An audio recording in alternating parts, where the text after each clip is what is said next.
guys, with the second night of the draft upon us, it should start in just about 8 hours as I'm recording this video, hopefully about 7 by the time I release it. But yeah, what a crazy first night. I went over it in my round 1 review, which you can check out. It'll be in the top right corner of your screen. But yeah, crazy night, a lot of bolters, a lot of sliders, and a lot of these sliders we'll be talking about pretty early in this video. For this, I really looked at the strategy the team went with. So of course I'm taking in the team's first picks into consideration with the players I'm drafting here. It's only going to be the first 50 picks. I didn't want to go too far because it gets really hard with bidding and then all the points values. But yeah, I think if you guys haven't already subscribed to the channel, we've gained, I think, I can tell you right now, about 20-30 subscribers since the release of the round 1 review, which is crazy. I'm so thankful for that, you guys. All the support is definitely appreciated. Follow the Instagram if you are a Saint supporter. I will probably release definitely a St Kilda review maybe tomorrow. I think I'll probably put out a round 2 review tonight and then a St Kilda review tomorrow. But yeah, join the Discord as well, that will be in the description. But yeah, look, this will probably be controversial, like most mock drafts are, but we can probably get straight into it. And at pick 1, I have Richmond taking Jasper Algier. I think Cal Toomey mocked him even in the first round to Richmond. And I think you look at Richmond's draft strategy. With their first 3 picks, they drafted mids. With their last 3 picks, they drafted key position. Now I think they can look to add small forwards, because I think at small forward, that's definitely a position in need. Ryan Mansell is probably the only one I can name off the top of my head. And he's not even really a small forward. He's more just like a forward half player who can probably do spurts in the midfield at times.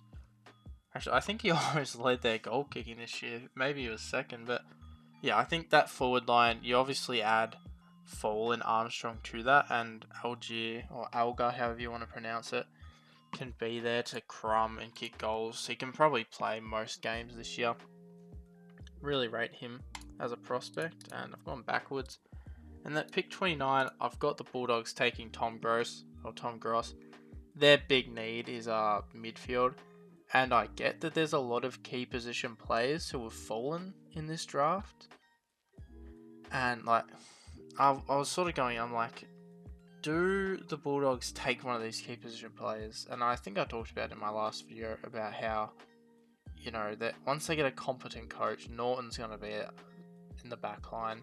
So can they take a forward here? I think, but midfield is definitely a need. You've really only got Sanders and Hines, your young guys. And then after that, there's a big gap compared to the Treloars, the Bontempellis, and all that. So I think Tom Gross is definitely an option. I'm going to have to get used to clicking the right button here, but I've got West Coast taking Hamish Davies. Had Kaylee Gyron at this spot for a while, but I think they draft Bo Allen. I think they can draft Hamish Davies as a third tall, but are they going too tall here? They're definitely going way too tall if they draft Kaylee. So I think Davies works here. I don't think they're in a position to draft any of those key position players that slid. Maybe they look at Christian Moraes here, and that's definitely an option. Yeah, I think it'll be a toss-up between Davis, Moraes, and maybe Jack Oof. He could be one that goes here really high.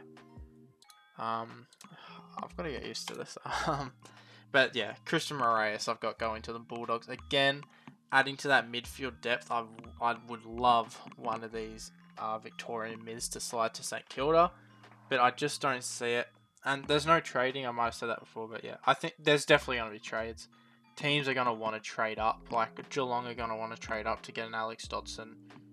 A team will trade up to get a Job Shanahan. But yeah, so I've got Shanahan going to St Kilda. I don't love the fit, but if you think, look, I think a lot of our supporters will be a bit mad if we draft Shanahan, even though he's fallen.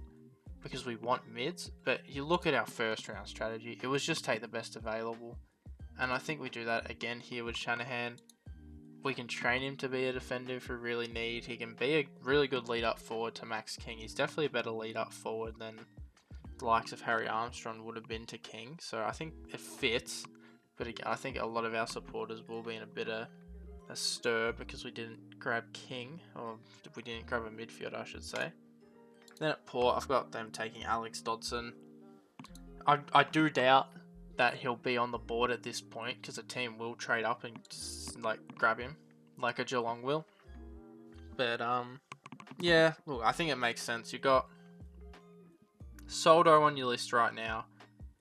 Is he gonna be there next year? Probably not. You've got Sweet, who's alright, but when you think you're drafting a ruck, he's going to develop for 2 or 3 years in the Sandful, and then he'll jump up. Like, so you got time to play him. You can, like, I'm trying to think, when's the last time Port Adelaide actually had a ruck that they moulded? I don't remember, like, a star ruck they moulded. Like 2020 they were running with Lyset. Who were they running with? Ryder, they got him off Essendon. But yeah, who was their? I couldn't tell you who their ruck was before Ryder, but yeah, I couldn't tell you the last time they've actually moulded a ruck, and I think they have the chance to do that with Dodson. And with Freo, I've got them picking up Harry O'Farrell. It's a bit of a weird one. So like Jack Whitlock is still on the board at this point. Kaylee Gyron is still on the board at this point. I think key defender, it's definitely something they can add to. Pearce is getting older, and he didn't play. He's really good last year, but he did not play much because he was always injured. Cox played very few games as a key defender this year.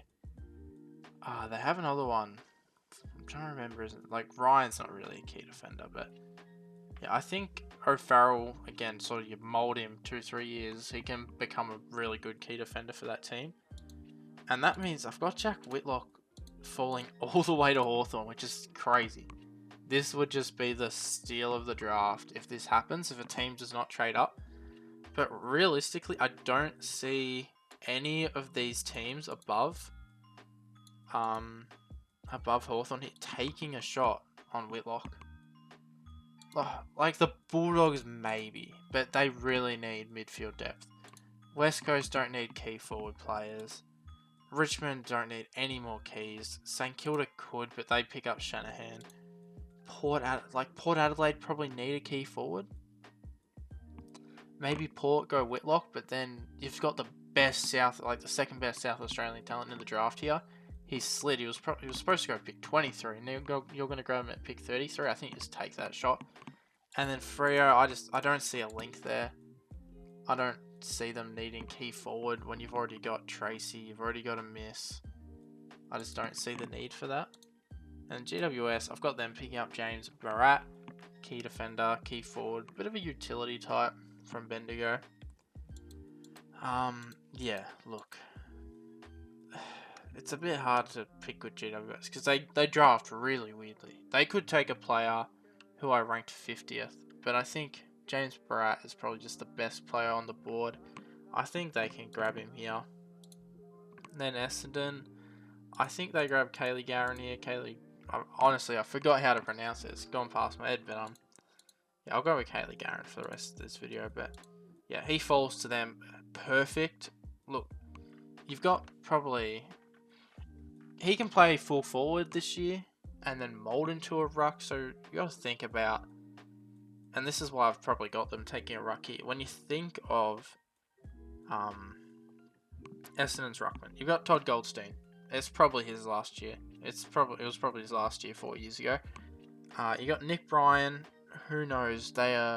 He sort of played a bit late, but he's not getting consistent game time. He hasn't really developed into the player many fans wanted. You've got Draper, who he's pretty good, not A grade level.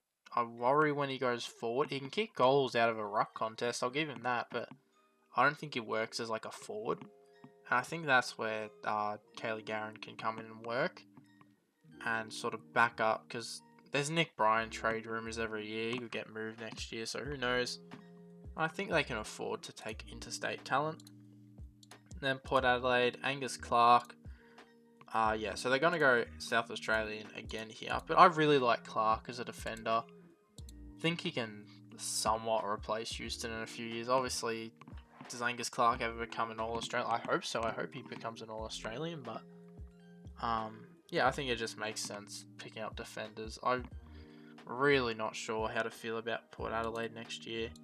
Then Essendon, going to grab Jack Oof, midfielder. So, yeah, just adding to that midfield depth of, you know, you got Merritt in there. McGrath's more halfback. You've got Setterfield, who you re-signed. You've got Sardis, I guess, who you drafted a couple of years ago. You've got Hobbs. You've got Perkins. Does Perkins turn into a full-time midfielder this year? I don't know. There's one Jai Caldwell. That's what I'm forgetting. You got Jai Caldwell, and you got Dylan Shield. But yeah, I think midfield depth is definitely an area of need, and I think Essendon are killing themselves right now.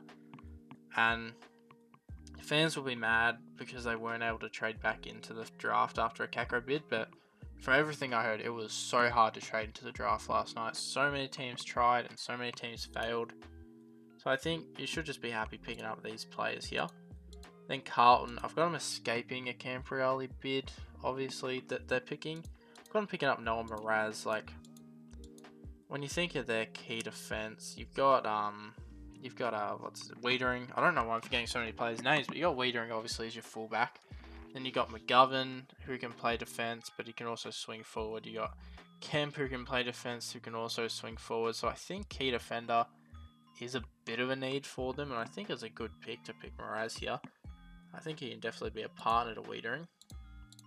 And then Sydney, Thomas Sims. Like, this is another, like, the butterfly, or is it really a butterfly effect or a ripple effect from those really good key forwards and key defenders, I guess, falling in the draft means that Thomas Sims, who I had at pick 35 to Hawthorn a lot, doesn't get drafted there, and now he falls all the way to Sydney.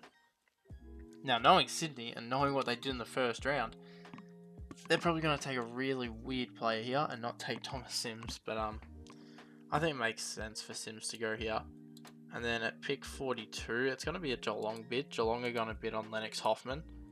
A lot of talk about Hoffman potentially going earlier than Cole, and I've sort of bought into that. So I've got Hoffman getting bid on here, and then I've got a Camprioli bid finally coming in as well. And I've got Geelong picking up Lockie Jakes. It just makes sense, you know, the Geelong Falcons prospect goes to Geelong. And then Essendon, Josh Dolan. So my thought process with this one is, like, a lot of Essendon fans wanted the team to trade in and grab Joe Berry. And while Dolan isn't really the player that Berry is, he's still small. He can add to that mosquito forward line that you're trying to build with Menzies, that you're trying to build with Kakro. Obviously, you now got Dolan in there. Guelphy, also a small forward that can play. And then at 46, I've got West Coast jumping up and grabbing Hugh Boxall. This is a player who really jumped up draft boards a little bit. But yeah, big bodied mid. So again, like, do they really want him? Do they want a smaller mid? I think a lot of the better smaller mids are gone here. Like, Archer Day Wicks is on the board, but a lot of those small mids I really rate aren't on the board right now. So I think you can afford to take a shot on Boxall. Really good talent. He like killed the state combines. And then I've got a bid on Adrian Cole here from Collingwood. Again, I've bought into the hype of Hoffman getting bid on before Cole. And then I've got a bid on Logan Smith again from Collingwood. So GWS add to their ruck depth. And then Collingwood are finally going to take Gabriel Stumpf. And who knows, he could fall even further. But I think the big winners are going to come at pick 50. And not a Joe Danaher replacement. Like, I might look up actually how tall Charlie Nichols is. I don't know it off the top of my head. 197. So how tall was Joe? I feel like Joe was over 200. Yeah, Joe was 201. So 4 centimeters smaller. But look, Brisbane should not have had access to this kid, and they do. because of the way the draft fell and the way the points and bids has worked out. So it's a great pick up here. Stumpf, I think, yeah, definitely about his range. But yeah, look, this draft probably just becomes irrelevant in 3 hours. There'll be rumors of clubs trading and stuff. But yeah, I've tried not to touch the draft order too much. But yeah, hope you guys enjoyed. Yeah, let me know what you think. Let me know if you what you think. Yeah, what you think will happen. I don't know why I repeated that, but yeah. Let me know what you think the trades will be. Let me know. Drop your trade ideas below. Like, because I have a pretty good feeling Richmond are going to trade this pick. Like, who do you see Richmond trading it to? There's obviously talk of Geelong. Could someone come from the clouds? Could a Collingwood come from the clouds and somehow grab this pick? But yeah, hope you guys enjoyed it, and I'll catch you guys in the next video.